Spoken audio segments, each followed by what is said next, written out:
Predsednik Trump je v spremstvu prve dame Melanie Trump na Japonskem najprej obiskal japonskega cesarja Akihita in njegovo soprogo cesarico Michiko. Kasneje ga je sprejel še japonski premier Shinzo Abe, s katerim sta potrdila dobre in tesne odnose med državama. Trump je nato iz Tokija odpotoval v Seul, kjer ga je v predsedniški palači toplo pozdravil južnokorejski predsednik Moon Jae-in. 국제적으로도 북핵 문제 해결을 최우선 과제로 삼아서 국제적인 관계가 공조를 끌고 계신 데 대해서도 아주 높이 평가하고 싶습니다. Čeprav turneja odpira priložnosti za okrepitev gospodarskega sodelovanja z azijskim svetom, pa želi Trump s turnejo predvsem okrepiti mednarodno odločenost za izolacijo Severne Koreje. We will together confront North Korea's actions and prevent the North Korean dictator from threatening millions of innocent lives.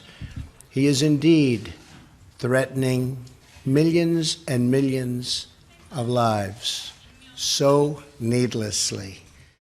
Po Japonski in Južni Koreji bo Trump svojo turnejo nadaljeval z obiskom Kitajske. Od srečanja ameriškega in kitajskega predsednika se na obeh straneh veliko pričakuje.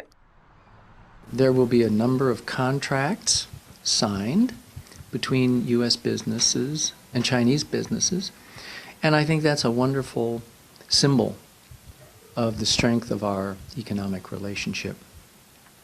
I'm also hoping that the visit will result in making a economic relationship even stronger based on fairness and reciprocal treatment.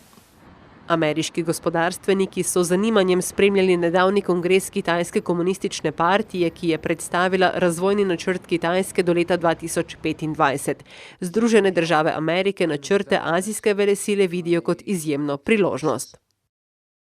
10 industry sectors, which include robotics, agricultural technology, rail technology, new energy vehicles, basically industries that are the industries of today and the future. And in many of those industries, the US has leading technology.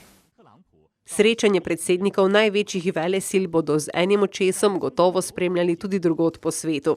Prav odnos med Pekingom in Washingtonom lahko v veliki meri oblikuje podobo sveta v prihodnje. 最大的经济国家如果关系不好，对世界没什么好处。最好是那两个国家就是从战略来说交到的很多能够配合的地方，那就是我们的世界会越来越好。